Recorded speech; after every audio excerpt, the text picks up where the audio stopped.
My name is Lisa Ross, though you may know me better as Paper Daisy Creations, and today I'm going to be teaching you how to make baubles.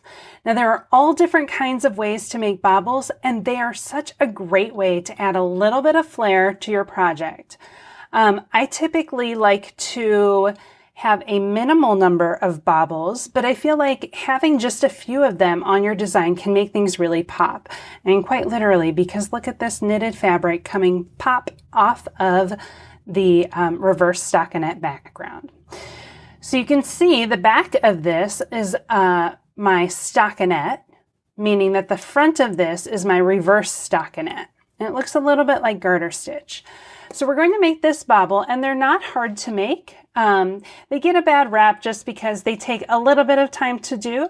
But again, as long as your project is not completely filled with them, they're a really fun way to add texture to your design. All right, so I'm going to work my way over to the first stitch where I'm going to make my bauble. Now, the bauble is going to be worked entirely on one stitch. So you are only working this single stitch. You are not going to be pulling in any of the other stitches from this row. But we're going to work a lot of stitches out of that one stitch. And here's how we do that. Hello. My name is Lisa Ross, though you may know me better as Paper Daisy Creations. And today I'm going to be teaching you how to make a bauble. So a bauble is a group of stitches that creates a little ball shape on top of your knitting. And baubles get a bad rap because they do take a little bit of effort to work. However, I feel like if you're using them in the right places, they can create such a unique look to your knitting with just a little bit of effort. So to begin with, we're going to go into the first one and knit front, back, front into the bauble stitch. Then we're going to turn our work around. Now again, we're only using those 3 stitches that all came out of the single stitch. And for the wrong side of the row, I'm going to go into those 3 stitches. So I'm going to do purl 1.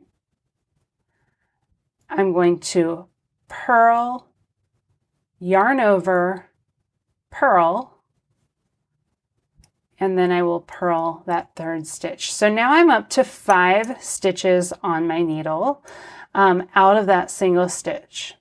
So again, I'm not pulling in any of these other stitches. You can see there's a gap. We don't want any of the stitches from the other sides of the gap. On this right side row, I'm just going to knit across those 5 stitches. So I'm going to count them 1, 2, 3, 4, 5.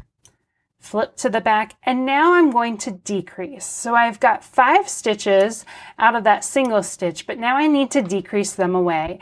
And so I do this by working purl 2 together,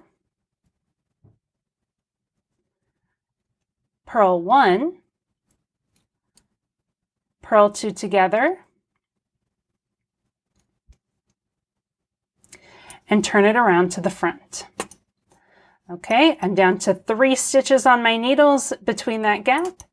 And now I'm going to work a central double decrease in order to decrease away 2 of the stitches. So to work a central double decrease, you slip 2 stitches knitwise at the same time. So don't take them off one at a time. Go into 2 stitches knitwise and slip those off of your needle. Then you're going to knit 1, and you'll pass those 2 slipped stitches over. So you can go into this time you can go in one at a time if you'd like. I like to just pull them off at the same time. Make sure you didn't grab any extra strands, and you have a completed bauble. All came out of a single stitch. And we're going to work our way over to the next spot and put another bauble. Okay. So for these stitches, I'm purling across. But again, follow your pattern. You might be working these on a stockinette background instead of reverse stockinette. It might be a little bit different. All right, we're going to go into the next stitch. I'm going to knit front, then go into the back of the stitch. So don't take that off the needle. Go into the back of the stitch, and then again on the front. Front, back, front. I flip that around to the back. This time I'm going to do a purl 1. That center stitch gets a purl 1, yarn over, purl 1. And I'm going to purl that last stitch from my bobble stitches. And I'll flip it back to the front. So I'm now up to 5 stitches on the front, and I'm just going to knit those 5 stitches just like normal. Make sure you don't pull stitches from the other sides of the row. It is all about the bobble stitches. All right, flip it to the wrong side, and now we're going to decrease. So I've got 5 stitches for my bobble, but I have to decrease down. So I'm going to go into 2 stitches purlwise and purl them together. I like to use the tip to kind of loosen it up a little bit. Purl 2 together, purl 1, and then purl those last 2 together. And when we, oops, caught an extra strand there. And when we flip back to the front, we now only have 3 bobble stitches left. So I'm going to work my central double decrease, and that is slip 2 knitwise. So you slip these 2 off knitwise. Then you're going to knit 1 and pass those 2 slip stitches over the first stitch on the needle, the one that was worked. And there's my bobble.